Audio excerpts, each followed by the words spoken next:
Hello and welcome back to the Nothing But Sports podcast. Can North Carolina State potentially make an ACC championship run? How does Pitt readjust from a brutal last couple games last year? And is Southern Methodist a ACC contender? I'm Joey Lavelle. That is Briggs McMore. Thank you so much for tuning in. We really appreciate it. Please like, subscribe, comment, let us know your thoughts. And we'll dive right into it. Try to keep it a little shorter than the last one. This will be coming out on Wednesday. You just watched the part 1 on Monday. If you haven't checked that out, please check it out. Anyway, right where we left off at North Carolina State, just covered Miami. And as we said in the last video, we don't know who's number 2. Like, the projection is Miami's going to be really good this year. Briggs has them going 12-0. I have them going 11-1. With that loss being to Notre Dame, but it's a question of who the number 2 is. And talked about Georgia Tech, talked about Louisville, talked about Clemson, Cal maybe sneaky ACC contender. Duke won it last year.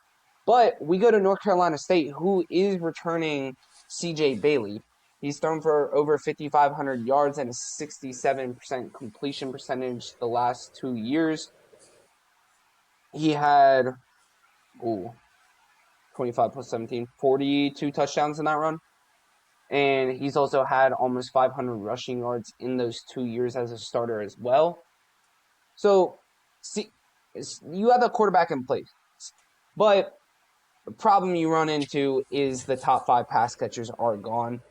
And going to need these inexperienced transfers to make a huge impact. You have Keenan Jackson, who is returning from last year. He only had 200 yards last year and 28 receptions. JoJo Trader's coming in from Miami. Didn't get a lot of run. He only had 13 catches. And Davion Dozier, he had 500 yards last year at Appalachian State. But a lot of inexperienced guys. I would also watch out for Tyreek Hopper, who's a true freshman that might get some run. Oh, and you have Victor Snow as well, who had 800 yards at Buffalo. But not a lot of power forward experience.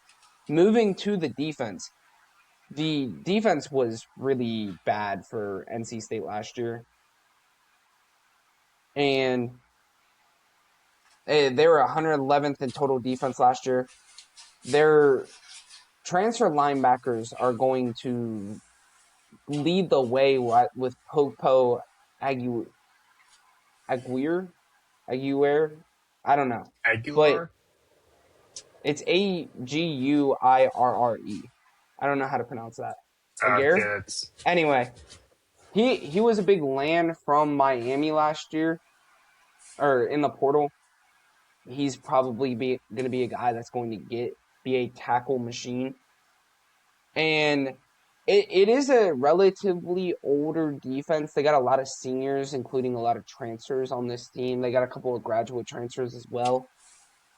But last year they were 128th in third down defense and could only get off the field 54% of the time. That's going to be one of the keys to the season where they're going to need to improve if they want to make that jump to competing for an ACC title. So I'll kind of jump into a little bit of the overview. The books got them currently at a 7.5, or their line is 7.5 for over under. Both of us took the over. Let's see. I got them 9-3. We both have them 9-3. It's who they lose to is a little bit different. We both have them 7-2 in conference as well. Yes. You have them losing to North Carolina, Stanford, and Virginia. I have them losing to Virginia, Vanderbilt, and Louisville. So it'll be interesting to see how that plays out. They're returning 49% of their production. With that, there have been some major departures. Jakaris Peak, who is a 5-star offensive tackle, I believe. Let's see. Yes, he's an offensive tackle. He's on his way down to Columbia, South Carolina to play for the Cox.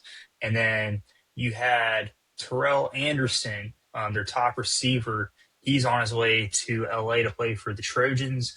Noah Rogers, their third best receiver, he had 441 yards and 2 touchdowns last year, is on his way to Alabama.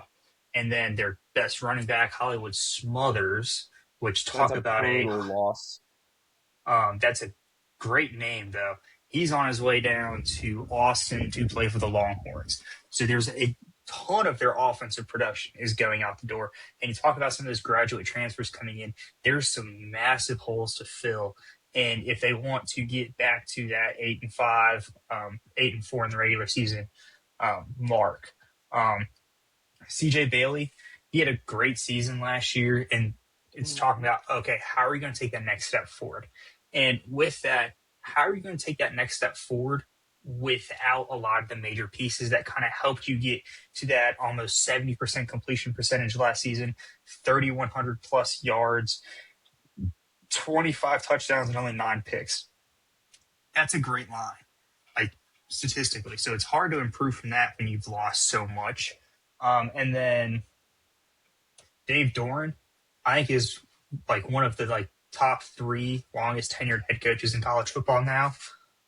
So it'll be interesting to see. He's going to his 16th season with the Wolfpack. Yeah, I have them in that little hodgepodge of teams that I have going 9-3 at 5th. I will say the offensive line, they only brought in 3 transfers on the offensive line. One of them's not projected to start as of right now, but even then, this offensive line does look a little bit older, what I'm looking at right now.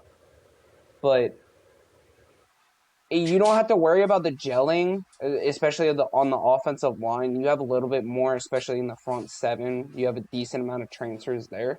But that's one of those things that we will talk about more and more as the season is, especially when we get to the Big 12, because I'm already doing my Big 12 previews right now, is how well will these transfers mesh together. But I think NC State's got a good season. I could see them going, 11-1? Yeah, I could see them going 11-1. They miss SMU. They miss Miami. They miss a couple of these good teams in the ACC where it's a workable schedule. You have a big game against Virginia to open up. You go to Vanderbilt. I don't think Vandy's going to be what they were last year or quite anywhere close, but you go Louisville, and then the back end of the schedule is really, really workable. But moving on to their counterpart in UNC, and to say the least, it was kind of a disaster last year. And just take yourself back to that first drive against TCU, that first touchdown drive where Gio Lopez was wheeling and dealing, and some people thought that, oh my God, Bill Belichick's done it with North Carolina. They're going to be really good this year. And then the season went and TCU killed them. So in comes Bobby Petrino and try to rectify that situation. He spent his last 2 seasons at Arkansas. Arkansas's offense is pretty good. So with Taylor Green in there. And so you have the quarterback situation where Billy Edwards, graduate transfer, he's kind of bounced around the Big Ten. He had his best season at Maryland with 2,800 yards in 2024. And then he gets injured last year. I want to say got injured the first game and then got injured after he came back from his injury in the third game. But all this to say, he's got experience. He's an older guy. He's that veteran guy. We'll see how well does he come back from that injury. They have a couple of transfers, tight ends come in, and Jelani Thurman, who didn't get a lot of run at Ohio State last season, but he might be an option. Jackson Warren comes in from Colorado State, didn't get a lot of run last year either, but probably going to be a couple of options, especially if they can get in those third and short situations. And so UNC was 0-8 when they gave up more than 15 points last season. They lost a ton on the lines. They need four starters. They got some age out of the portal, but they're gonna need the impact players because North Carolina, especially either on offense or on defense, they didn't make the plays that they needed to make. And granted, the defense was given a horrible situation to deal with. But talking about that playmaking, they only had 6 takeaways in their last 9 games, which is just not going to do it, especially in the ACC, where the big plays are what turn a lot of these games around. You go to Miami with Carson Beck. I want to say Louisville beat Miami off of his 3 turnover games. So that's how you win some of these big games. And the schedule, they go to TCU, or that's the neutral site. So they have TCU at a neutral site. Then they go to Clemson, home against Notre Dame. You're starting out potentially 1-3, and then the middle of the schedule is workable. You have Pitt, Duke, and Syracuse right after, and then home against Miami, at UConn, home against Louisville, at Virginia, home against NC State. So it's a brutal schedule, and I I don't see Bill turning it around. A lot of people see it the same way. Do you see Bill Belichick turning this North Carolina disaster around? Um, I don't know. It'll be interesting to see. I think the big question is what Petrino is going to bring to the offense, because the offense was abysmal last year. 19.2 points per game and 120 out of 136 in offensive production. So that's just, quite frankly, terrible. They're only returning 44% of their production from last season. So I guess that's a good thing when it's as bad as it was. Um, They had the 52nd ranked transfer portal class, 10th in the ACC. Their recruiting class is pretty good, although I doubt there's going to be a lot of those kind of straight into true freshmen playing meaningful minutes. The books have them at a 4.5 over/under. Both of us took the under. I think we both had them 3 3-9. and yeah, both 1-7. Um, so there may be improvements that we see in certain areas, but I don't know if it's going to translate to more wins. And I don't think that Chapel Hill or the folks in Chapel Hill should be getting too excited about their football team just yet. But I don't think they what should as long as Bill Belichick's there. what do you think is going to happen with the defense while Steve Belichick is away from football? And I hope he's doing okay. I don't want to be like I didn't even hear about that. negatively talking about him, but Bill announced that he was Steve was His defense wasn't bad last year though. I will see. I mean, this defense gets a little funky, but you got the experience. It's how the transfers mesh, and I just think it's going to be a disaster either way. I wouldn't be surprised if Bill steps down at the end of the year. I'll just say that. only after 2 seasons. I mean, the guy's 74, and we have him going even worse than they did last year. And there ain't a lot of winnable games on that schedule. There's not. No, they got a tough one. They don't have a lot of winnable games. So They have the fourth. They have the fourth hardest schedule in the ACC, according to ESPN. and it might be harder than that. I they don't have a very workable schedule. I mean, Syracuse could be good. I don't think that's a guaranteed win. I think their only guaranteed win is whoever they play in week 1 or week 2. Eastern Tennessee. Yeah, I think that's the only guaranteed win on the schedule. Because their week 1 game is TCU again. It's week 0, but yeah. Same. They play TCU in Ireland.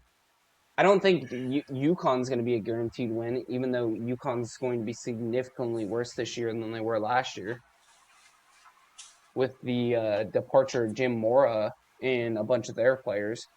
But I don't see a lot of wins on their schedule. I think the ACC is going to be a little bit of a mess like it was last year, and they could pull off an upset and pull themselves to 4-8, but I just don't see it. And Billy Edwards isn't, all due respect to Billy Edwards, he's not a quarterback that makes me.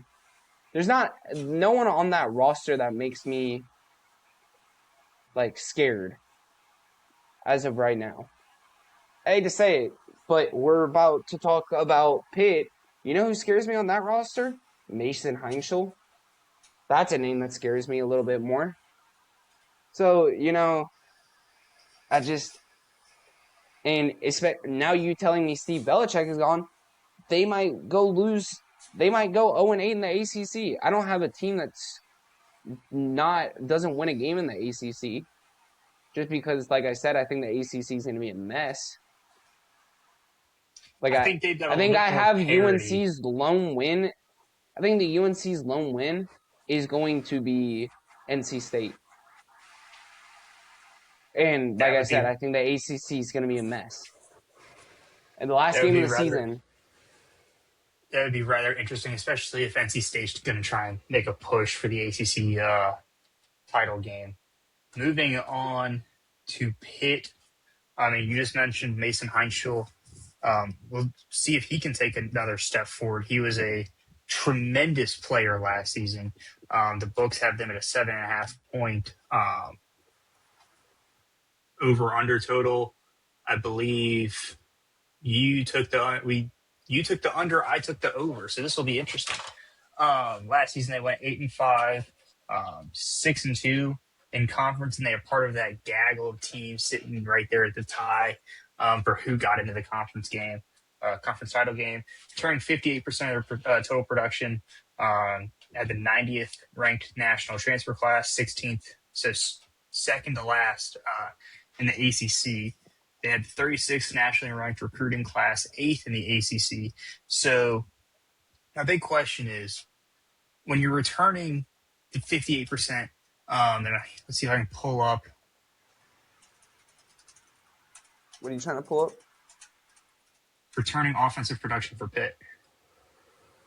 I mean, looking at their depth chart, they've got a lot returning. I just don't think they have a lot of production. Okay, so they're returning 6 starters, so 58% of their snap production from last season. So when you're returning that much on offense, can we expect Mason Heinschel's numbers to improve? His completion percentage, 63.6, that's good, not great. 2,354 yards, great, because he was 6-2 as a starter, so he only played in 8 games. And Eli Holstein was the other starter who was in before him for the first couple games until he got benched. So can we expect him to take a step forward? And when he does, are we going to need to see an improvement in him in big games? Last season, he played great against NC State, led them to a 53-34 win, 58.3% completion percentage, 423 yards, 3 touchdowns, no picks. But then you look at the Notre Dame and Miami games in which he combined in those 2 games didn't come close to that 423-yard mark. He had 126 against Notre Dame, 199 against Miami. No touchdowns, 1 pick against the Irish, 1 touchdown and 1 pick against Miami.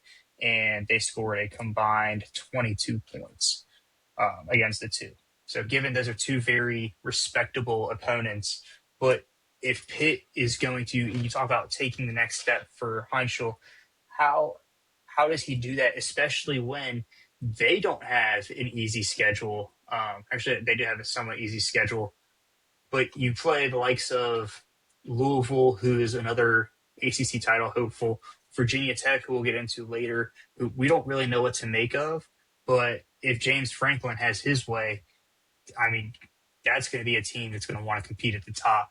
Uh, so what do you have Heinschel doing, and where can he go this season?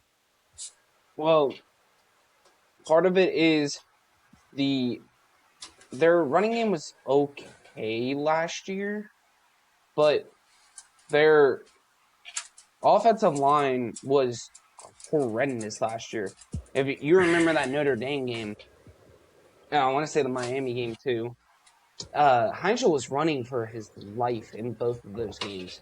So you need improvement from the offensive line. They bring in 2 transfers on the offensive line. They're kind of running it back. 3 of their starters are back, and Kalen Davis projected to start, the redshirt senior from Akron. And they need these running. He needs some help from the tailbacks. Ja'Carrion Turner had 745 yards last year, and Lavelle Wright had 471 yards last year. The line has to establish it, and they need help from their running backs, and they need a unknown wide receiver to step up because Katarius Hicks played a little bit last year. He had 400 yards, and Bryce Yates had 200 yards.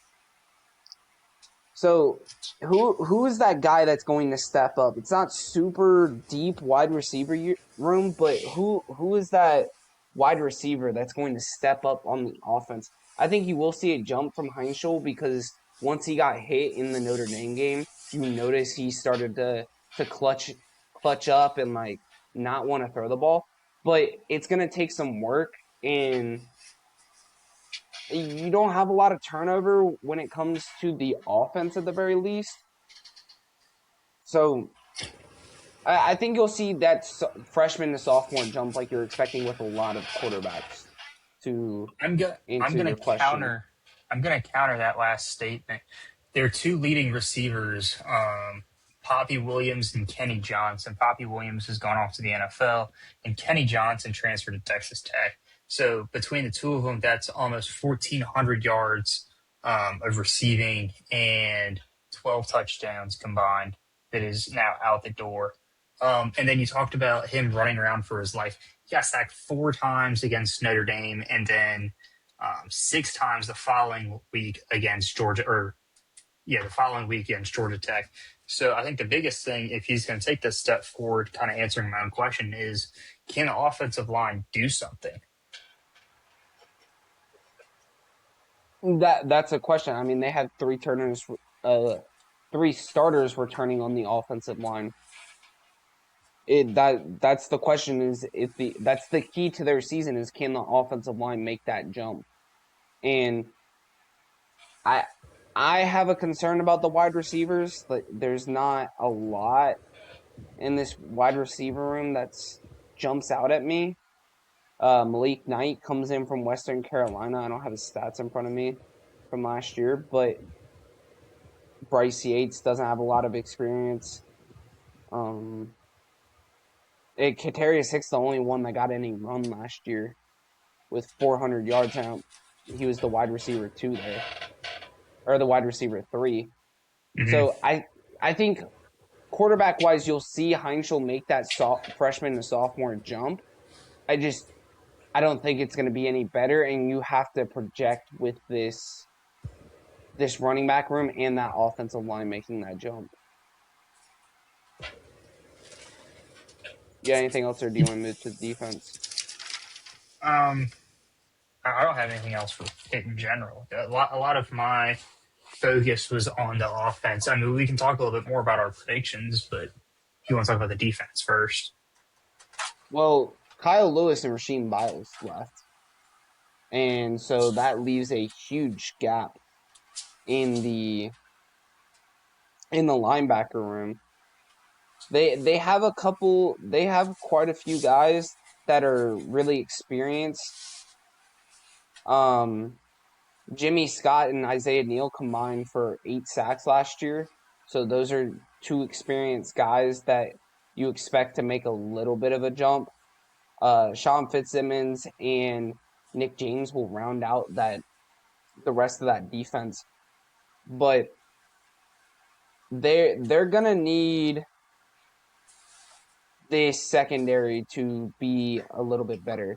The young DBs are going to have to make that jump quick. It's Pitt, so you naturally expect the secondary to not be as strong. But if you want to compete for that ACC championship like they have before, the secondary is really going to need to step up.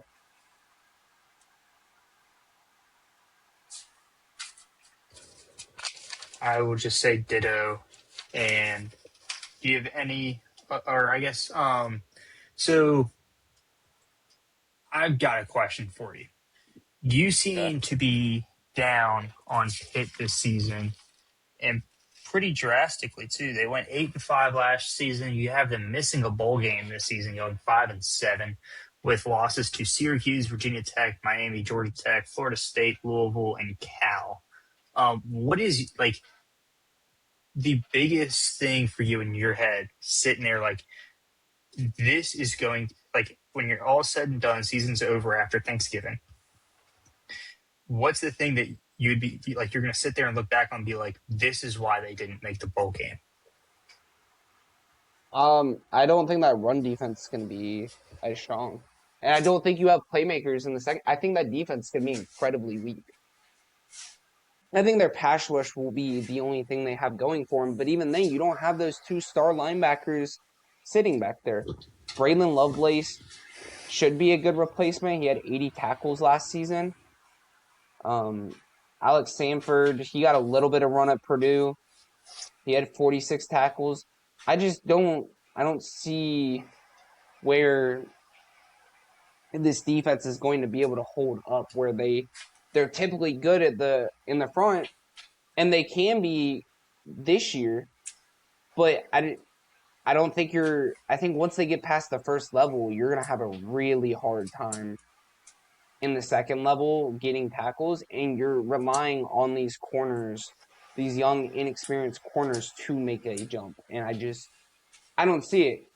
And let me see Heinschel's. He had 8 turnovers last year. He had 8 picks last year. The schedule is workable, but you can see them dropping that game to Syracuse. There's not a lot of guaranteed wins. There's North Carolina, Boston College. Those are the only 2 guaranteed wins I see on the schedule, this ACC schedule, which are probably the 2 games I have them winning. I have them 2-7. So those are the only 2 guaranteed wins I see for Pitt in the ACC schedule. Yes, you did have North Carolina and Boston College as their only ACC wins. You had them going undefeated out of conference. We will give them that. But it'll be very interesting to see how it plays out in Pittsburgh, especially with how their season shaped up last year in Heinschel, especially now as he looks to kind of build up his draft stock going into next year's draft class. Moving on to SMU if you had nothing else. Go ahead. All right. Kevin Jennings leading the Ponies from the South. They are currently sitting at an 8.5-point line. I think I haven't gone through my predictions for them yet, and this is the point where this is going to start for me. But I'm just generally like looking over their schedule and from what we have so far. I think they're going to go over that line. They went 9-4 last season, 6-2 in the ACC, and they have the 12th hardest strength of schedule in the ACC, so on the significantly lower side. They're returning 61% of their production. They had 32nd ranked nationally transfer portal class, 6th in the ACC, the 35th national recruiting class, 7th in the ACC. And so, quick side note, did you see SMU named their like student athlete recovery center after Kevin Jennings. I mean, Kevin Jennings brought him to an ACC championship game, so I'm not If surprised. I, if I am not mistaken, I believe that is the first instance of an active player having a building named after him um, for the athletics. And I believe that goes for like all of college sports, not even just college football. Um, but my big question for you is: wow, Kevin Jennings take the final step from good to elite? Last season, he threw for 66%, 3,600 plus yards, 26 touchdowns, 13 picks. He only got sacked 19 times at a QB rating of 146.6. And so I heard this on social media the other day. Bill Parcells' rules for drafting a quarterback. He ticks a lot of these off so far. He's a senior. He's been a 3-year starter at SMU. Um, one of Parcells' rules is won at least 23 games. Jennings is sitting at 20 already. So assuming he plays fully this season, he'll get to that 23 mark. 2-to-1 touchdown to interception ratio. He's got that on the dot and a 60% plus completion percentage. So he also has that. So from what we see, he should transfer very well to the next level. But entering into his final season down in Dallas, what do you think is going to take, or what do you think it's going to take from him to kind of put the team on his shoulder and transfer or take them to the next level? Kevin Jennings is back, and the thing I worry about, the offensive line's going to be good. They have no transfers coming in on the offensive line. Very experienced offensive line, with the exception of Dramad Odoms, who's a redshirt freshman left tackle. That's the only worry. I mean, Jennings passed for over 7,000 yards. The receiving core, it doesn't have a lot of options. And that is a little bit of worry. This is your chance to step out. I mean, Kendrick Raphael, he'll be a good back to help out the senior. He had 1,100 yards last year. So you worry about the depth. I don't think Jennings is gonna have to worry about getting sacked as much, even though he does struggle a little bit with taking some sacks. But the interceptions, he's got to turn down the interceptions. He's had 24 interceptions over the last 2 years. So it's the interceptions that will make him good to great, if that's what you're asking. But this year, like I said, you worry about some of the options at receiver. Yamir Knight had 600 yards at JMU last year, or I'm sorry, on SMU last year. Yannick Smith had 500 yards at ECU, and Jalen Cooper had 300 yards at SMU last year. So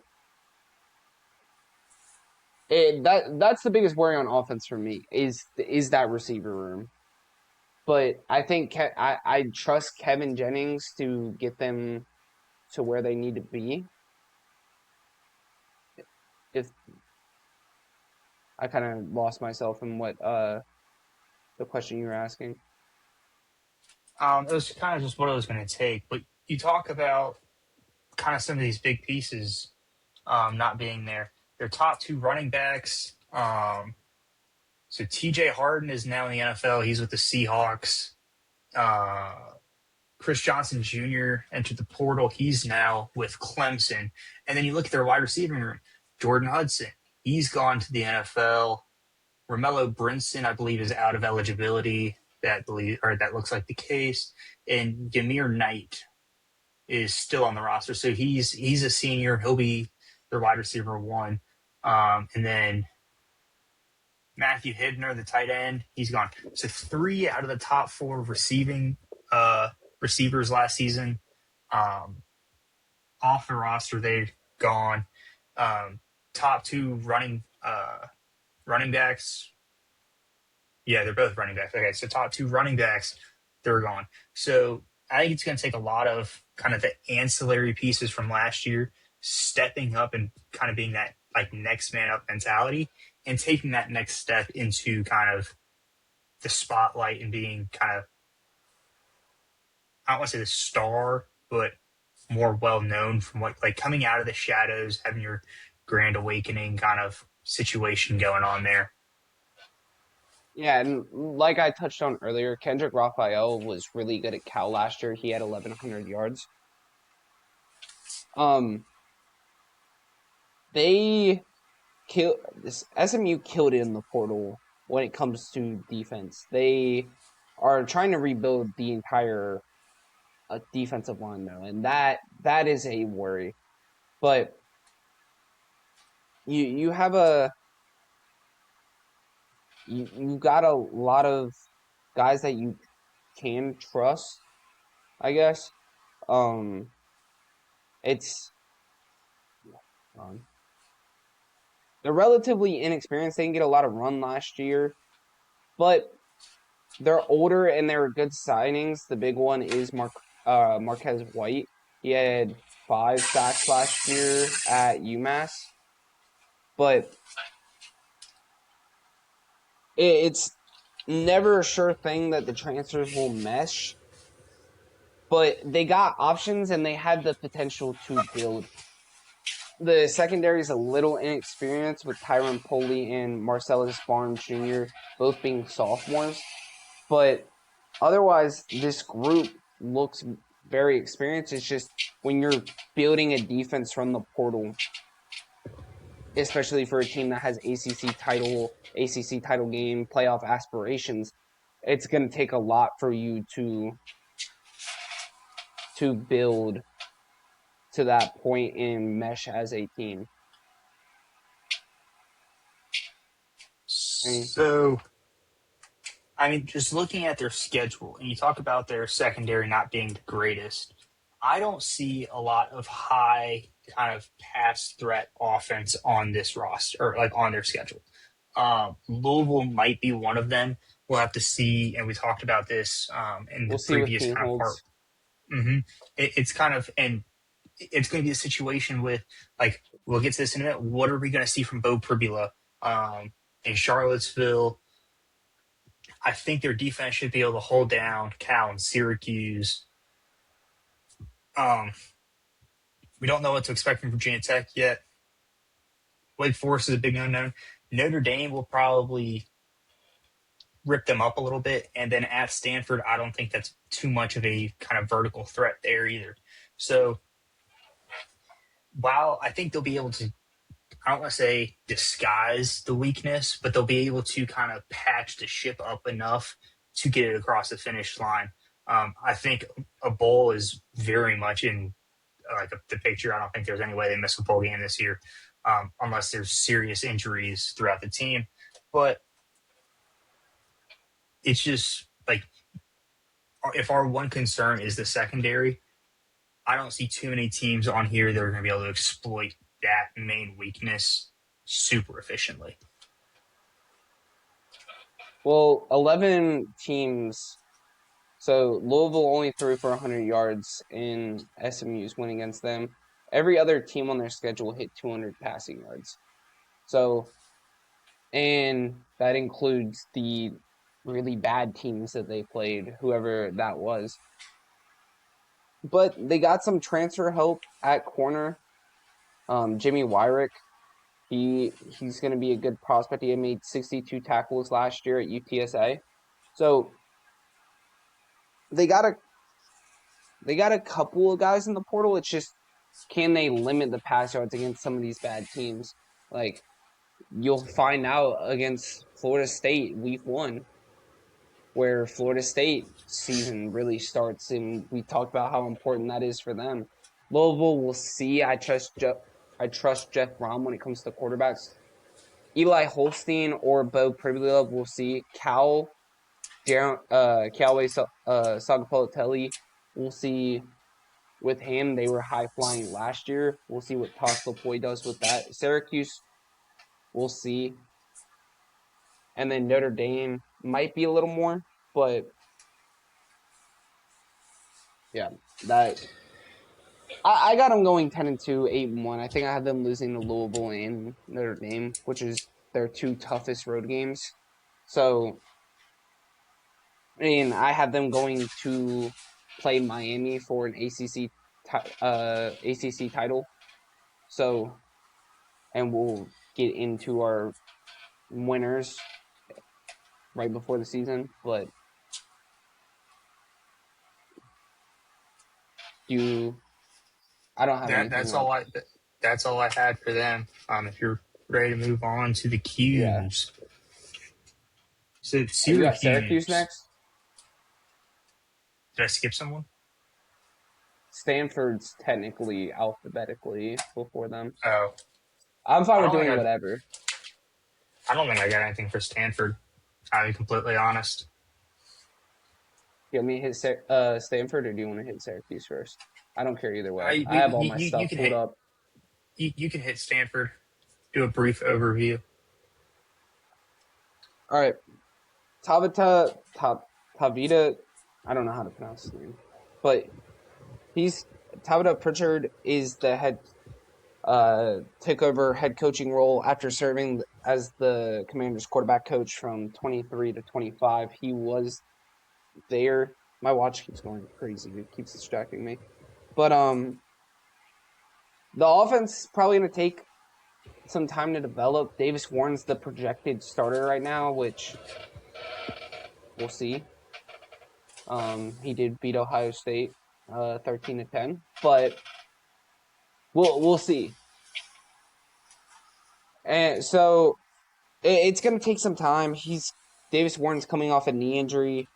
They have a lot of, or not a lot, but they're relying on transfers to come in with wide receivers that have no Power 4 experience. So we'll see. And they've got a somewhat older offensive line. Micah Ford is likely going to be the starting running back. He had 600 yards last year with 4 touchdowns. We'll see. Stanford had the worst pass defense in the country last year, and it starts with a pass rush, and they get some picks. They didn't bring in they only brought in one transfer. What I see on here, I only see one transfer on defense. It's a very old Leroy. defense. There's Leroy Bryant. Yep. Yes. But I'm looking at this right now, and all of it is seniors and juniors. So this is a very old and experienced defense. I'm guessing they're trusting from within because I don't think they made that super late hiring. I don't think they made a super late hiring after the portal closed. But it needs to lead to maturity. They need some big plays. They need some guys on the pass rush. A lot of these guys are relatively unproven. Scanning. Yeah, I don't see a lot of experience here. A lot of these look like rotation guys last year. But I think it's going to take some time for them to build. Stanford hasn't been cool since Christian McCaffrey played over there and Jim Harbaugh was a coach over there. Stanford hasn't been cool in a while. So I got them going 3-9, 1-8. They're last in the ACC for me. And I think that I have them pulling up an upset against someone, to be honest. And this schedule does not do them a lot of favors with this back half. Back half of the schedule. So they go to Notre Dame. They get Elon. And then they have NC State at home. They go to Louisville. They have a bye week. They go to Virginia Tech, to Cal, home against SMU. That is a brutal, brutal schedule.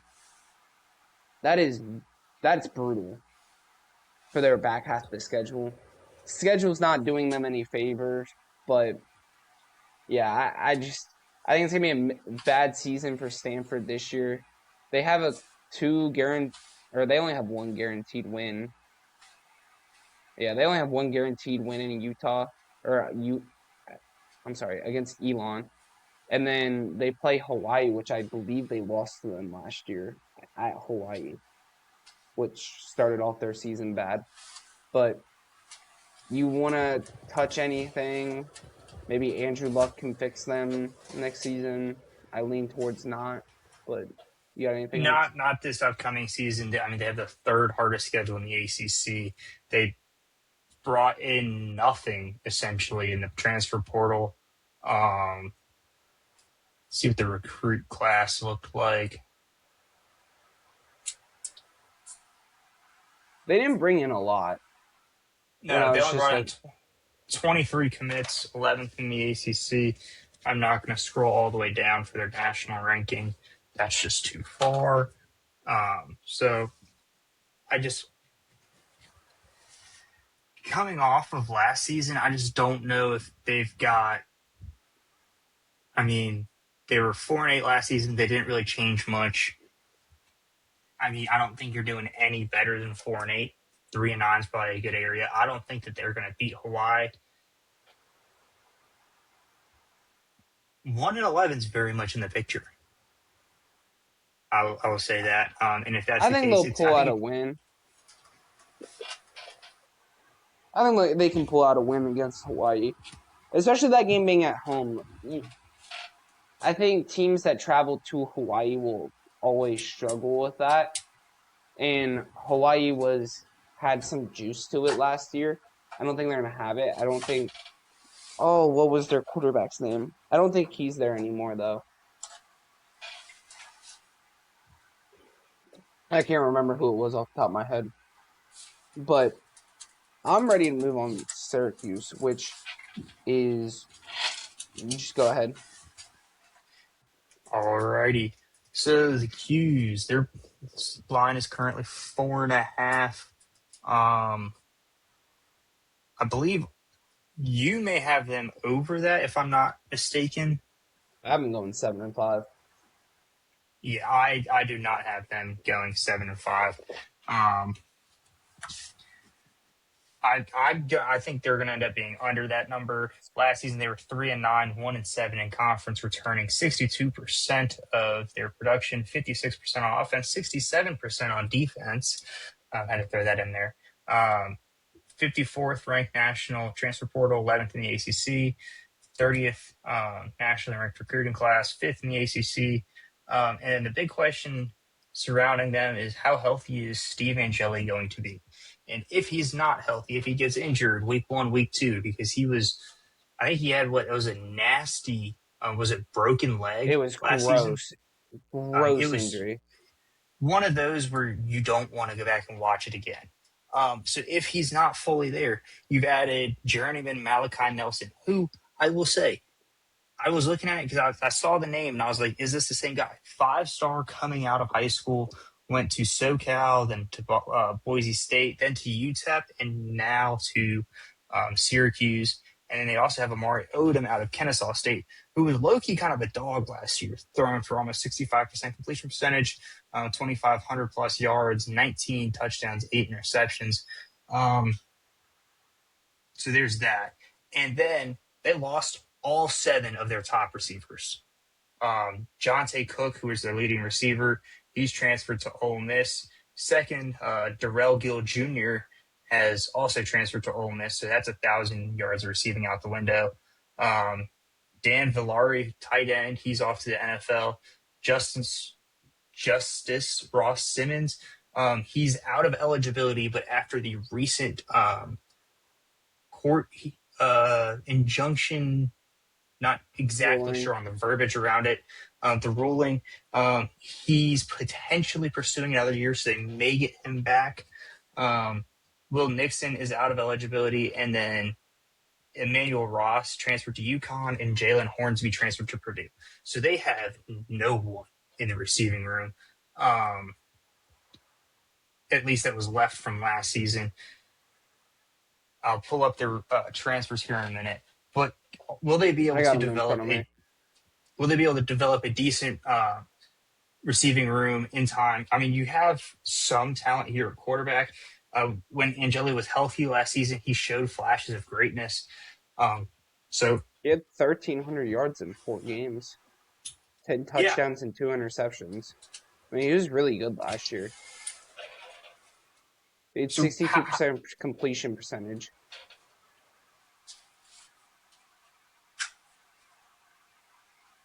how And do he you put up think this is? 245 yards on Clemson.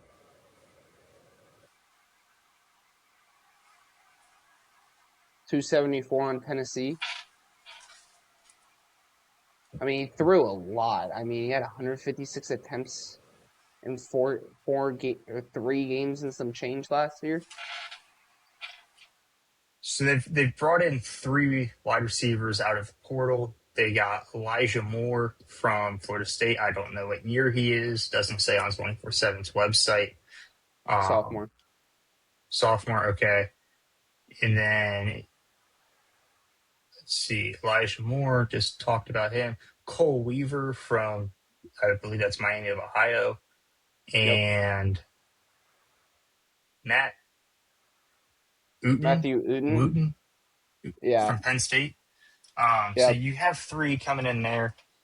So do you think they have the talent at quarterback? Do you think their receiving room will be healthy? And my big question is for a team, and this is more directed at you. You said they were going to be 7-5. For a team that finished last season 3-9 and 1-7 in conference, they have a top half. I think it's 7th hardest schedule in the ACC. Why do you have them going and taking such a big step forward when there is so much that they have lost? So they also have Zamondre Merriweather, who's an experienced wide receiver. He came from Glendale Community College, I think that's what it was, but he was a Boise State recruit. They also have Calvin Russell coming from he's a 5-star freshman that's gonna give them a deep threat immediately. It's probably gonna be the top deep threat. I think you're gonna see his name quite a bit. Ahmad Miller, he is coming out of Jackson State, and he wasn't bad. Jawan Johnson's coming from LSU. He didn't get any run there last year though. And I like Steve Angeli. This offensive line does draw a little bit of concern considering they're relatively inexperienced. They didn't get a lot of transfer help. But Syracuse, take last year out of your head. They were 4-8 last year. They didn't have a backup quarterback, and it was a disaster. It imploded just like that. Remember how good Fran Brown was in this Syracuse team, and I know they had a little bit more, but they were 8-4, 7-5. I think they were better than 7-5 in 2024. So I also really like their defense. I thought they got a good defensive coordinator hire in Vince Kayres out of Toledo. His Toledo defense was second in the nation behind Ohio State. And they have a couple of D-line transfers that I like. Tunmais Adelaide, he had 6 sacks last year at UNLV. I'm trying to find it. And Dylan Fontes, he had 28 tackles, 4.5 tackles for loss last year, in a very attack focused defense. And they've got some decent linebackers and an experienced secondary or an older secondary for the most time. Their pass defense was horrendous. I think with the defensive front being a little bit better and some hope going into this season, I think that it's going to be it's going to take some off the pass defense. So I like Syracuse. I trust Trent Brown. Last year was a disaster, but the huge upset against Miami in 2024, like how good they looked to start the season at 4-0, where you were thinking, or yeah, it was 4-0, and they beat Clemson. They beat They were they 3-1. They lost 3-1. they lost Yeah, to they lost Tennessee to at the Tennessee. start of the season. I was about to say, I looked at Tennessee. I was like, they didn't lose to them, but like I want to say that Tennessee game was close. And yeah, it's a tough schedule, especially on the back end. But I think the only there's not really any surefire losses on this schedule except Notre Dame, in my opinion. I think they can compete with NC State. I think they can compete with Clemson. They have SMU at home. I think they can compete with Louisville, Virginia. They have Cal at home. I think all of those are winnable games, and I don't think it's crazy to see Syracuse go 6-6, 7-5, and they could surprise a lot of people with this offensive line and these defensive transfers mesh well and go pull off a surprising 9-3.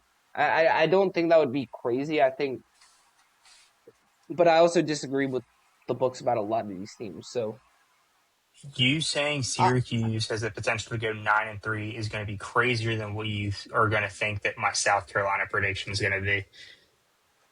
your South Carolina prediction is asinine. 1, 2. The ACC is a much weaker conference when it comes to a talent profile than the SEC. I think we can both agree on that. I think the burden of talent to go 9-3 in the ACC is a lot less than the SEC or the Big Ten, because I think the Big 12 is going to be horrible this year. I think it's very likely Syracuse ends up 3-9 again. 3-9. You have them losing to Cal, Pitt. UVA, Louisville. You have their only wins being New Hampshire, UConn, and Boston College. Yes. In the ACC. I'm just looking at it now. I will deep dive into it when I get my final predictions set in stone out. Either, I guess this is coming out Wednesday, so it'll either come out late Sunday night or early Monday morning. You're crazy. 3-9 again. You're crazy for thinking they could go 9-3. Like, even what did they go in that 2023? What did they go in 2024? 9-3. That is a significantly different team. They also had they finished 10-3. They finished 10-3 in 2024. How many guys on this team are the same on that team? That doesn't matter. I'm trusting the coach here. I'm trusting the coach. They don't have a single player on the same team. I trust the coach here. It's a completely different team. That's great. I trust the coach. Last year. You know, everyone was talking bad about Kyle McCord when he went to Syracuse. And everyone said that team was going to be bad and Fran Brown was a bad coach. And then they go 10-3. I don't think that's crazy. Do I think they're going to go 9-3? No, I have them going 7-5. But do I think it's crazy that you have a wild card because the ACC is a complete mess after Miami? I don't think it's crazy that they could, if Cal's a little bit worse than they were last year, with a new coach, a first-time head coach in Tosh Lapoy. If UVA's a little bit worse than they were last year, they went to a freaking ACC championship. I don't think it's crazy to think they're going to be worse. If Louisville's a little bit worse with an inexperienced, older quarterback, but they could be a little worse, and they lost their best playmakers. A little worse and losing to Syracuse are a lot different in this scenario, in my opinion. Like, okay, they didn't have a quarterback last year. Virginia, okay, that's one player on the team. I get that, but when you're losing 7 of your top receivers, I don't know who's staying in the running back room, but when you're losing that much production and you don't really have too many notable names coming in, who are they? They have a 5-star wide receiver coming in. They have prospect guys. A lot of these predictions are projection. It's all projection of how you think the team's going to mesh. They don't have a lot of turnover in the offensive line. It's a little young. It gives me a little bit of worries. But there's not a huge amount of turnover in the offensive line. There's a decent amount of turn. 3-9, maybe 4-8. No way they win 5 games. That's No my way they final. win 5. No way they win 5 games. No way they win 5 games. I will What are you bet you doing if they go 8-4 I will give you or $10. 7-5? I'll give you $10 in an ice cold beer if they win more than 5 games. 5 games. Let me pick out 5 wins on the schedule. New Hampshire, win. Cal, home against Cal. We'll see. I think I gave Cal a win on that, but we'll see. At Pitt, winnable game. That's already 3 winnable games on that schedule. At UConn, win. That's 2 surefire wins. At UVA, winnable game. Home against Louisville, winnable game. At North Carolina, I think we can chalk that up to a win. So that's 3 surefire wins. Are you in agreement? 3 surefire wins. I had them losing to North Carolina in my North Carolina prediction.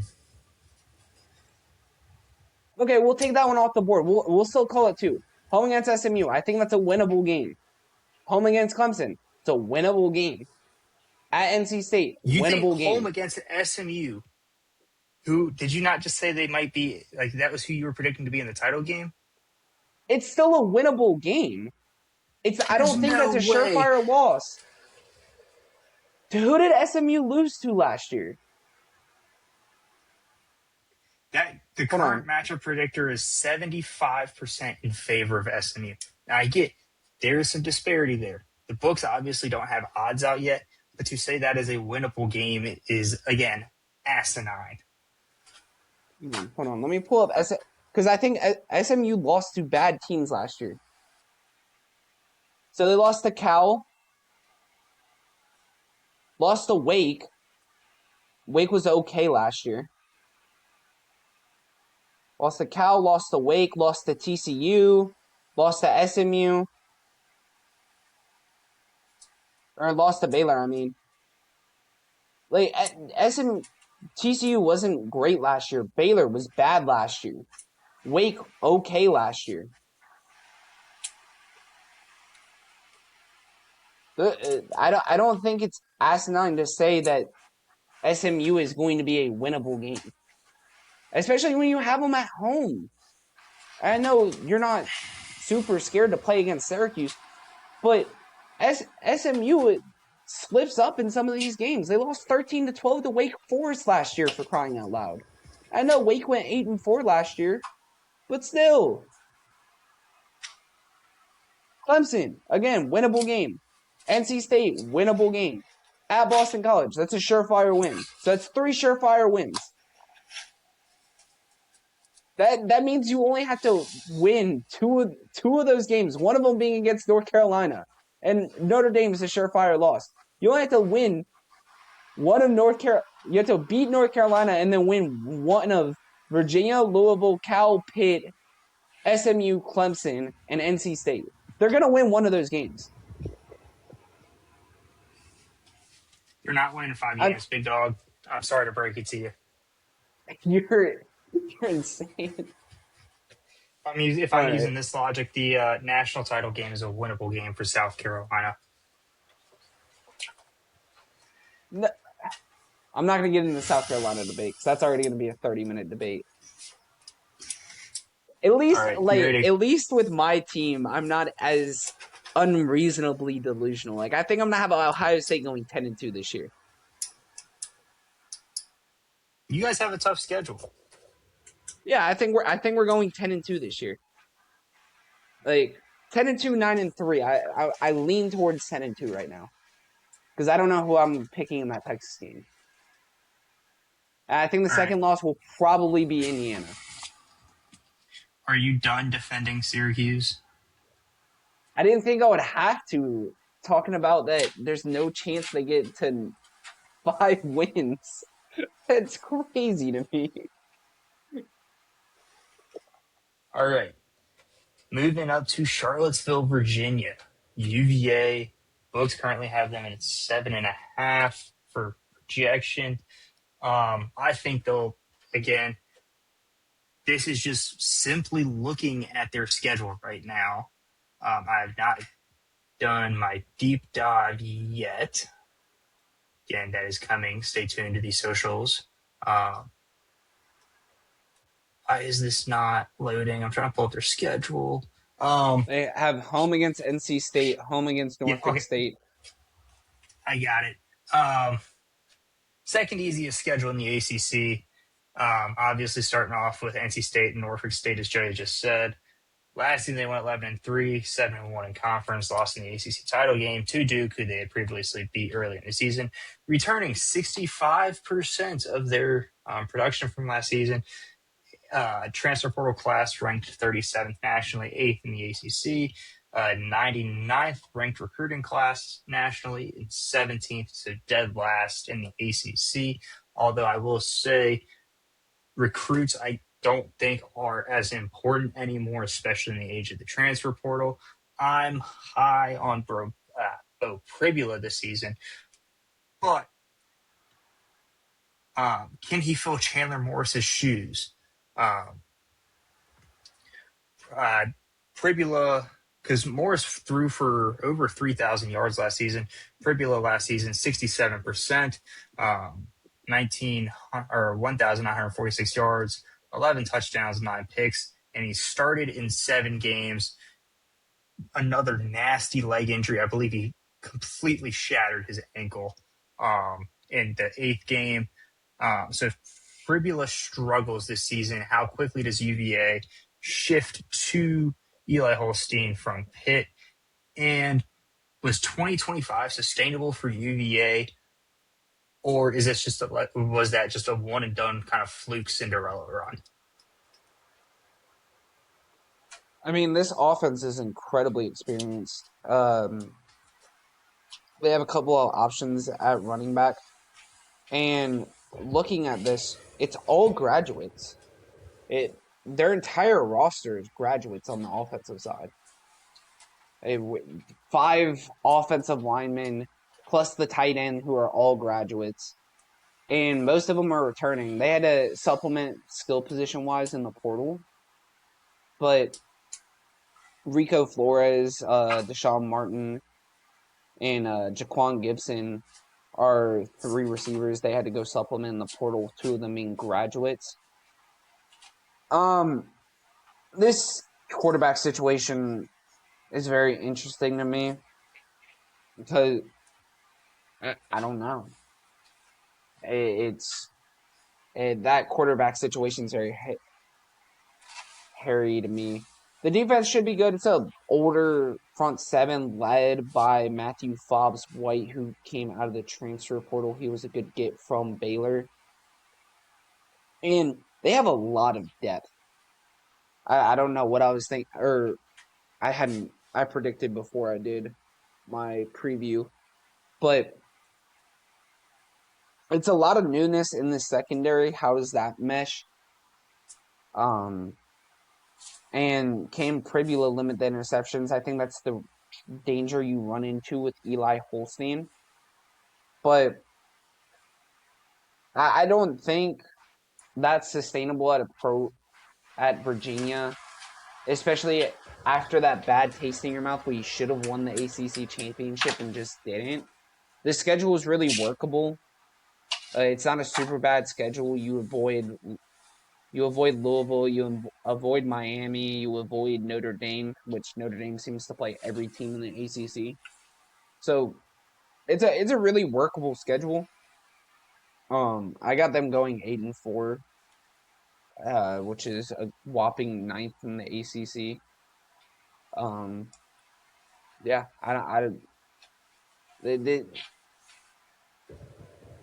they got a lot of backups throughout the portal. I don't know if the takeaways are sustainable. They had 21 last year. I don't know if that's going to be sustainable, especially with the newness in the secondary. And yeah, I don't have a lot on UVA. It's Tony Elliott, and can he do it? Because their execution was really good last year. And when they didn't execute, they lost the games like they did against Duke. So I will say they had a very easy schedule. Second only to NC State, I believe, if I'm not mistaken.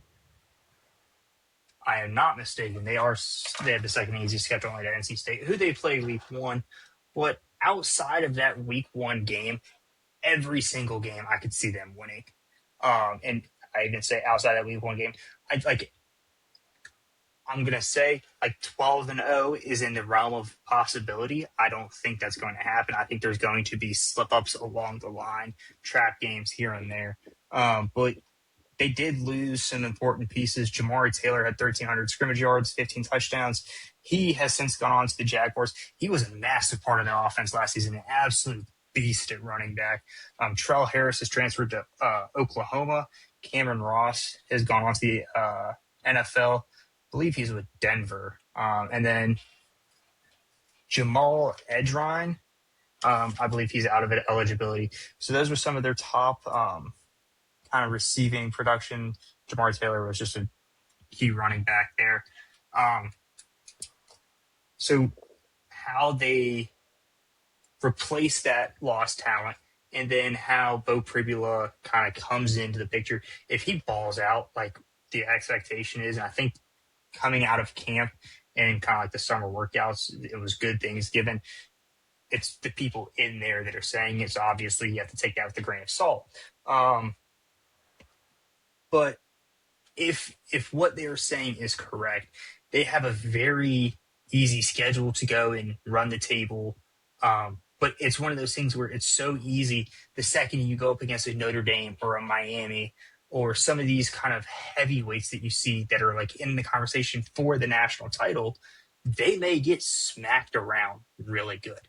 They are very experienced on offense. The defense was a little shaky last season.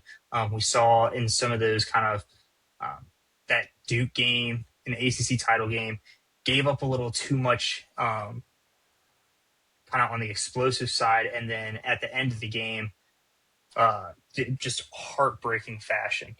But I think the big thing is get your legs under you. You have kind of that cakewalk of a schedule. Like figure out how to run the machine well, and then kind of gear up and figure out like, hey, how do we go and attack and try and you get, let's say, hypothetically, you go to the CFP and you land Notre Dame in round one. Just hypothetically, how do you kind of game plan for that, especially with how Marcus Smart has Notre Dame kind of going out with a chip on their shoulder? Like I don't you know get if you know the gap you just made. You called I say Marcus Marcus Freeman Smart. Marcus Smart. That's funny because I don't even watch the NBA. That was not a I very know smart that move. was the funnier part. Um, What was the question again? I'm sorry. If they make it to the CFP, what? like how do you game plan for having to play one of these like true heavyweight like contenders, and the traditional Texas, Georgia, Ohio State, Notre Dame, someone that we expect to kind of really be able to throw their hat in the ring for a national title. I genuinely don't know if they can compete on the lines. Like they have the experience, but I don't think they'd be able to compete on the lines. I think there's twos to this. Like we've said this so much, but I don't. There's Miami, and then it's who else? And Miami, you're projecting with Miami because they had to replace a lot on their lines, but it's also the trust in Mario Cristobal where the Cavs had a CFP. They controlled their destiny into the CFP. They would have made it last year if they won the ACC championship, and they blew it. It was in heartbreaking fashion, whatever, but you blew it, and Miami wouldn't have gotten the CFP likely if Virginia had won. They just so it's part of that. And I know Tony Elliott had that really good season last year. I don't know if I trust the sustainability to keep up, especially with Tony being such a young head coach. So, Yeah, I just what I don't. what is your prediction for them this season? I mean, they have a very easy schedule, but how do you see that playing out in kind of the grand scheme of things? I got them going 8-4. I don't have them sniffing a CFP spot. Who do you have them losing to? Actually, I can just see who you have them losing to. Yeah, I was about to say. I think I had them Florida losing. State, interesting. SMU, understandable. Syracuse, interesting. And Virginia Tech. Yeah, I mean, I don't think that's crazy. I think I had to give Florida State a win in there somewhere because, like I said, I don't think there's. I think the ACC is going to be kind of haywire, and Florida State's going to be looking to get their get back because that was the crazy field storm, wasn't it? Yes. So, like I Shout out said, to I social media that is posted on there. Go like and comment on it. We would love the engagement. gotta start posting more engagement bait, man. I post plenty of engagement bait. What do you mean? That's like all I post. Gotta post more though. Anyway, unless you have something else on UVA, because Nope. I Now you I I'm potentially expecting an asinine take on Virginia Tech, but anyway, I'm also way higher again. on James Franklin. I haven't done my deep dive, so you guys will have to actually tune into our social media. You guys are lacking on the liking there. Um, But you want to talk about a team that should be able to compete in the trenches? I will give you a stat on this for Virginia Tech here in a second. But the Hokies, their line is currently 6.5. I ultimately think the under will hit. Last season they were 3-9. Ultimately ended up firing Brent Pry, who came back as an assistant, which is very rare. 2-6 in conference. They returned one of the highest production numbers in the country at 69%. The 27th nationally ranked transfer portal class, fourth in the ACC. It's 34th ranked national recruiting class, sixth in the ACC. But that stat for you, last season, they gave up 29 sacks, a lot. They only had 13 guys on the roster weighing 300 plus pounds. What do you think that number is today? How many 300-pounders they have? Yes. It's probably a lot more. I mean, James Franklin's built lines probably what 17, 20. 30. They have 3,300 pounders on the roster, which talk about a stat that is a lot of big boys. Um, so big thing, James Franklin, massive hire. But the question still looms, can he win the big games? Because at Penn State, he could not. He had an atrocious record there. And when you look at the Hokies, they do have a moderately hard schedule. And you're facing Clemson at Clemson, SMU at SMU, Miami at Miami. You do get Virginia in Lane Stadium. So that is a light at the end of the tunnel.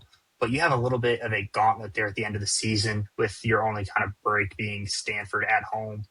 Um, the start of the season is okay. You get VMI to open, and then everyone's favorite, Old Dominion. Shout out the locals here in Norfolk, Virginia. To which there's always just something in the air when the Monarchs play the Hokies. You already know what my prediction for that week is going to be. Um, yeah, I don't like Virginia Tech. That is very well known here on the podcast. I do think Old Dominion will walk into Lane Stadium and get yet another upset over the Hokies. But big question, Kyron Drones last season, he was kind of up and down. Threw for 1,919 yards, had a 56.5% completion percentage, took a bunch of sacks. that ended up costing them a lot. Is Ethan Grunkemeyer, who followed James Franklin, is he going to be able to provide that level of stability that it will be much needed for the Hokies on offense this season, should they want to succeed? Okay. I'm going to ask you a question first. So take yourself back to 2024 when they were playing Notre Dame in the semis. Just take it back before that game, right? What would you have ranked James Franklin? Not what you would rank him now. What would you have ranked James Franklin before going into that Notre Dame game in the semis in 2024? Or it might have been 25 at that time, but either way. Say it was the 24 season. What do you mean, like, rank him, like, on a Rank list him, of head coaches? yes, like top 10, top 15, top 5. No. Like, Not okay, he top beat, 15. like, all time? No, current, like Oh, active head coaches. Like, what would you have ranked him at the sport at that time? I'd Top have to go back 15, and, top 10. It should be somewhere in that range, if not I top mean, 5.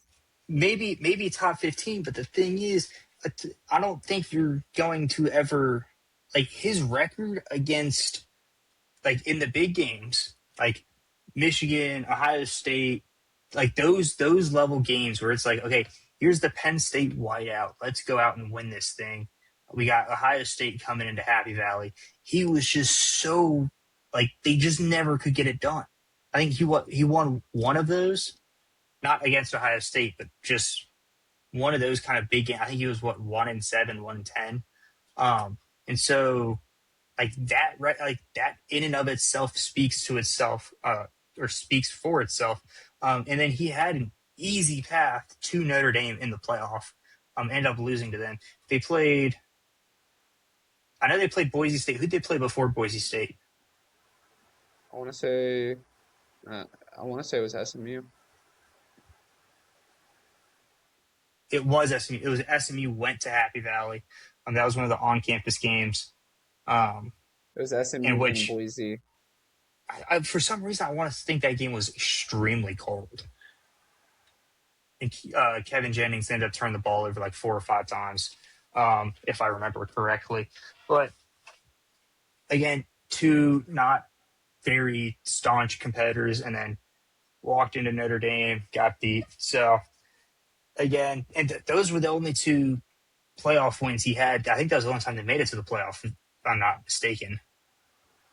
They got they should have made it in over Ohio State. It was 2018? No, it might have been 2016. It was one of those years where they should have made the playoffs over Ohio State because they won the Big Ten championship. I think it was 2016 because this was the last time Penn State beat Ohio State. Regardless, if you're a normal college football fan, you're having James Franklin probably top 10 at that time. And that's before Signetti, by the way, before a lot of these guys. So take yourselves all the way back there. And what would you say Virginia Tech's football job was? Probably not top 25. Not top 25. Like, historically, I think it's up there Right now. just because of the environment right now. Or before they hired James Franklin. Probably not top 25. Probably before not they hired top James 30. Franklin, it was, and Virginia Tech was not the school I thought he was going to land at either. Like, that was caught me out of the blue. You're making my point. You're making my point for me. Virginia Tech arguably got the best hire of the coaching cycle. In my opinion, almost bar none. Where you have a guy of James Franklin's stature, I'm not getting into the can't win big game debate right now. Whatever. I'm not getting into that right now. We'll save that for week 2. That doesn't even lend to the argument. Like, you can talk about it when they play SMU in Miami or at Clemson. Anyway, beside the point, they knocked it out of the park with this cycle. Went way off the rocker. Anyway, back to your question. Something about Grunkemeyer. Grunkemeyer was really steady last year at Penn State. He wasn't a bad option. He passed for almost 70%, had 1,300 yards, 8 touchdowns, the 4 interceptions you don't like, against a team that was completely dejected and defeated. It wasn't great against Ohio State. It wasn't great against Iowa. So those tough defenses he struggled against, but that was also after he started that game. He played that Iowa game after everything went completely off the rails. So that was after, that was after Franklin got fired, and I want to say that was after Aller got hurt. But all this to say, I think Grunk's going to be a solid option at quarterback this year. They also got Bryce Baker from UNC, who did not play at all last year. The running backs, you're expecting some good things from them. Marcellus Hawkins had 700 yards, over 700 yards last year, almost 750. Bill Davis at Louisiana had 767 yards last year. So I think the running backs will be really good. The offensive line, they got a freshman guard coming in Benjamin Izuka. He's one of those 300-pounders you were talking about. They have Quayshawn Brown coming in from Duke. He had 800 yards. Aiden Green had 500 last year. So they've got some options when it comes to the offense. I like how this offense is shaping up. It kind of will have to. The question is the offensive line and how far can Grunkemeyer take them. He does have a little bit of move to him, so maybe he'll avoid. And James Franklin always seems to have pretty good college quarterbacks, it seems like. And so we'll see with Grunkemeyer.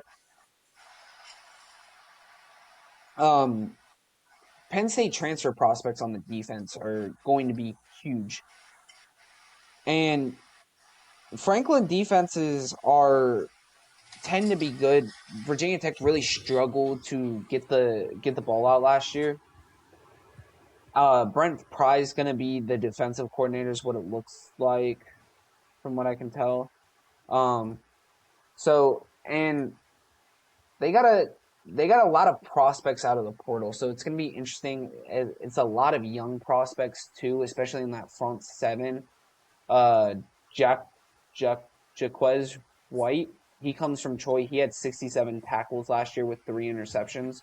So not a lot of super big name transfers coming out of the portal to play for Virginia Tech, but it's got a lot of prospects and developmental players that I think will make an impact. And James Franklin's developed quite a bit of guys. So you're looking for developmental. James Franklin's done that over his time at Penn State. So I have the roster pulled up for Virginia Tech. It is insane. They only have 2 offensive linemen who don't weigh 300 pounds. They You just have, look at all that. yes, I pulled it up. They have like 24 offensive linemen on the roster currently, and only 2 of them weigh under 300 pounds. And one of them is like 290 something. Well, and all the transfers they brought 296. in, all the transfers they brought in are over 300 pounds. I'm looking at their depth chart right now. It's all the first 10 I just looked at are all over 300. I mean, the size that they brought in is crazy. So, I mean, that should help. They, again, as I mentioned earlier, they had a problem with getting sacked last season. Um, so it'll be interesting. I'm still low on him. I think it's going to take James Franklin a year to get the system kind of in place. I wouldn't be surprised if next year, depending on what their schedule looks like, if they're able to kind of go and get into that 8-4, 9-3 conversation to really push for the ACC. They are not doing that this season. I will tell you that. What what is your record prediction? To be determined. We're going to leave it at TBD for now, unless you want me to just go and read this off the book. Let's I'm going see. 8-4 this year. Oh, you're going 8-4. Okay. But I don't have them losing an asinine game like Old Dominion. I think their first 4 games are guaranteed wins. They go VMI, Old Dominion, both at home. Then they go to Maryland, to Boston College. I think those are 4 guaranteed wins. And I think they'll handle Stanford relatively easily as well. They have Stanford at home too. I Okay, I think if that Cal game is a 7:30 local kick, I think they lose that. I think they lose at Clemson. I think they lose at SMU. They'll beat Stanford. I think they lose to Miami, to Virginia. So 6-6, maybe 5-5, or 7-5. yeah, Eight, because eight and Pitt. four. I think Pitt's a I didn't. winnable game at I home. didn't realize how easy of a schedule they had. Yeah, like this schedule is not crazy. I've been beating UVA because think about it this way. So they play I 5 like your probable wins, and then that would going 7-5 would require you to beat 2 of Pitt, Cal, Georgia Tech, Clemson, SMU, Miami, and UVA. Which I don't think. I think the only game that's a surefire loss is Miami on that schedule. Especially if you're trying to beat UVA, because I don't think they've beaten UVA in a while. I think it's been 4 years. Yeah, it's been a while. So I don't think having them like I don't think any that's crazy at all.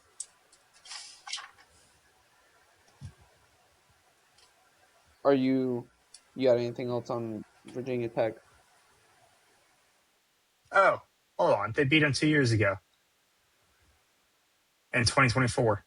So I thought I saw some asinine stat where it wasn't great. Virginia's won. Like 9 of the last 10 or something, or like 7 of the last 8. So 2025, Virginia won. Virginia Tech won 24 and 23.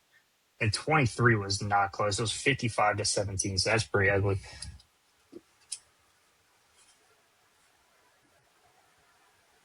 Do you have anything else on Tech before we move? Nope.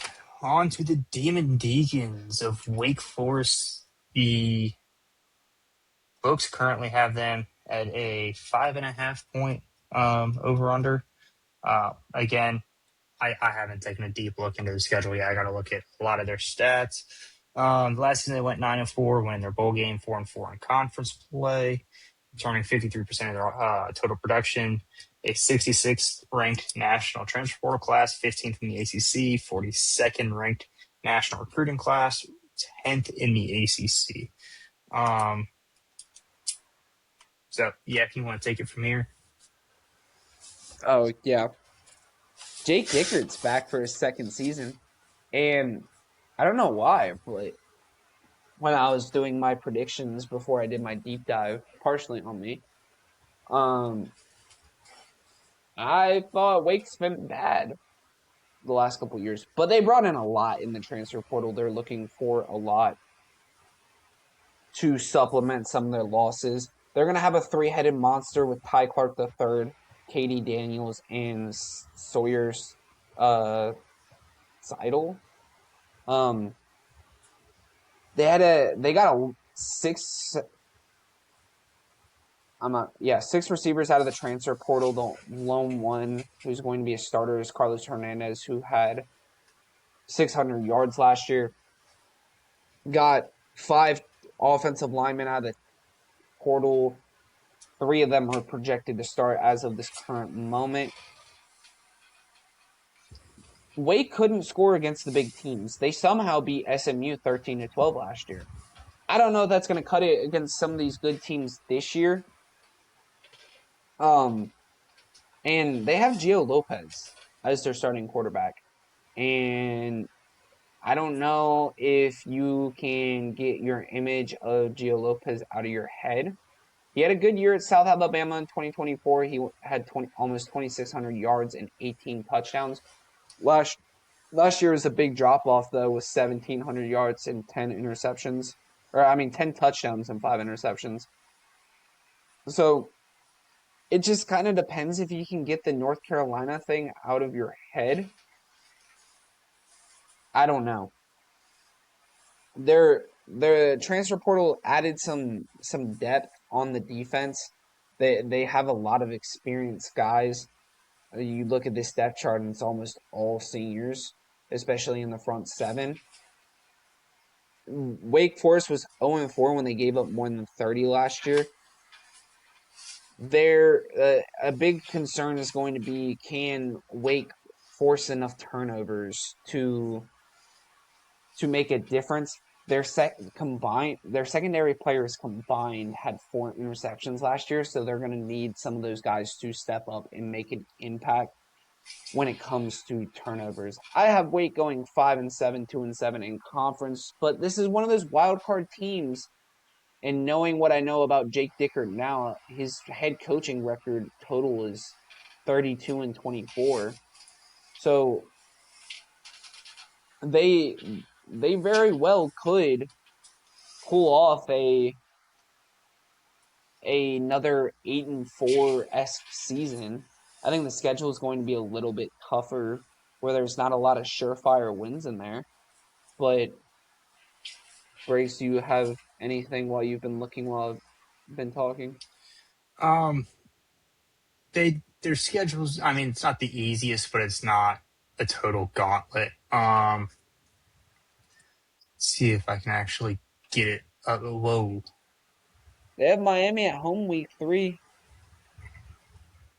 But again, Miami is one of those teams this season where it's like anyone in the ACC. I think for us is it's not going to be really too much of a competition for them. They're kind of in a league of their own. Um, But Miami under Mario has lost some pretty bad games. I wouldn't be shocked. Would not be shocked. Well, I would be shocked, but that that's one of those games early in the season. You have a game against Akron, and then you'll have a little bit of competition against Purdue, where they it's one of those sneaky games. they do have a lot. Like they're playing a lot of these teams that we've considered to be like massive question marks. Virginia, NC State, Louisville, Georgia Tech. We don't know what's going to happen with them. We have a good idea of SMU. Very well could end the season on a high note. The win over Duke. I don't think I had that in my predictions. Um, as a matter of fact, we both have sold pretty hard on Wake so far. I have them 5-7.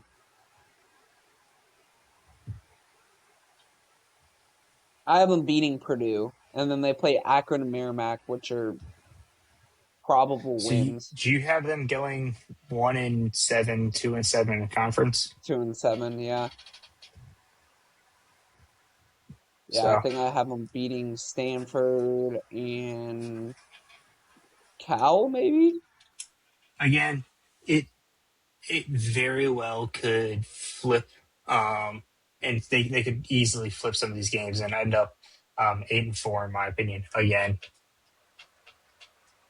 Again, I think like in the in the Big 12, I've been doing my Big 12 predictions. I know who's going to be bad in the Big 12. I can almost guarantee XYZ team is going to be bad. In the ACC, I have 3 teams that I'm pretty sure are going to be bad. And then the rest of them, it's who knows? Out of all all other 13 teams except Miami, like they could end up bad. I have SMU, like I think at worst they're missing bowl eligibility. But every other team in the ACC, it's kind of a wild card. Briggs, your parting thoughts on the ACC overall. We will do our conference championship week predictions I right before the guess my season. final parting thoughts. A lot of unknowns. I think the parity in the ACC is going to be the highest out of any of the other conferences. I think there's going to be a little bit of a top and bottom divide with all the other three. The ACC, I think there's going to be a little bit more of like, I guess, called brackish water, where got a lot of intermingling between teams at the top. I think Miami's going to be in a league of their own.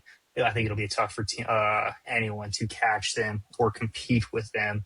I think you've got a couple of teams, Virginia and NC State, that have the chance to go possibly find their way into the ACC title game, but they really have easy schedules going throughout the season, as we've previously talked about. So it'll be interesting to see how they stand in the face of adversity once they finally actually get punched in the mouth.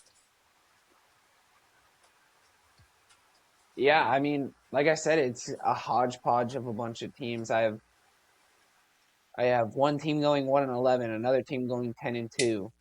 Both of those teams, one of their losses is Notre Dame. I have 4 teams going 9-3. I have 2 going 8-4, and I have 3 more teams going 7-5 or 6-6. So it's gonna be a very interesting ACC schedule this year, or ACC this year. I think it's going to be a lot of high flying offenses, and it's going to be a lot more of the Big 12 of the past, even though the Big 12 is still going to be the Big 12 otherwise. But it's going to be an interesting year. I can't wait to be wrong about 90% of these predictions and come back to it. And I think you would say the same, Briggs. But Do that's you what's fun think about it. do you think we'll get one team out of all of our predictions across college football? Do you think we're going to predict one schedule exactly correct? One schedule. So like one team, we guess their exact schedule, who they win, who they lose to. I think you can do that with like the top of the line teams or the really bad teams. Like I can tell you right now, I probably won't have Colorado winning a conference game. Like that's one of those things where I could see us doing it, where it's like a team so much worse than the other teams. There's a couple of other really bad teams in the Big 12. Who else? Iowa State. Like that's one of those schedules you can predict right. Top teams like Ohio State, Oregon, Indiana wouldn't be crazy to predict one of those teams, right? I think the SEC is a little more questionable because I think the high end talent profile in the SEC is a little bit lower than what it is in the Big Ten. But yeah, those are the things I can see going right. ACC probably not. Miami maybe. Like Miami could very easily go 11-1 or 12-0 with their only loss being Notre Dame. I could see that. Or SMU. It's possible. I So what's 68? What's 68 times 2? What's 68 that? times 2, 134? 136. Yeah, 136. So out of 136 predictions, I hope we get at least one right. Granted, there's a lot of moving parts there. I hope one of us get one right, but we'll see. Watch, there's be some random team like Pitt that we get right, where it's like the middle of the line, and somehow we predict Pitt correctly. And it's nowhere near the way we thought the season would go, but Pitt's the one team we get right. All right. So to wrap it out, what is your ACC title game prediction? Are we doing that when we predict the playoff, or are we doing that now? We can do it when we predict the playoff. We've been here for 2 hours already. We've recorded like 6 hours in the last 2 days. Yeah. It's ridiculous at this point. But we'll get a little break. And we thank you so much for tuning in. We really appreciate all the support. Keep tuning in. Keep showing us love on the socials. Really appreciate it. Let us know your thoughts. Tell us where we're completely wrong. Tell us where you think we're right, maybe, or don't. But like, comment, subscribe, check out the socials. That's where the exact game predictions will be. We thank you so much for tuning in. We will see you back here sometime this weekend when we start off our Big 12 predictions. Have a great week and God bless.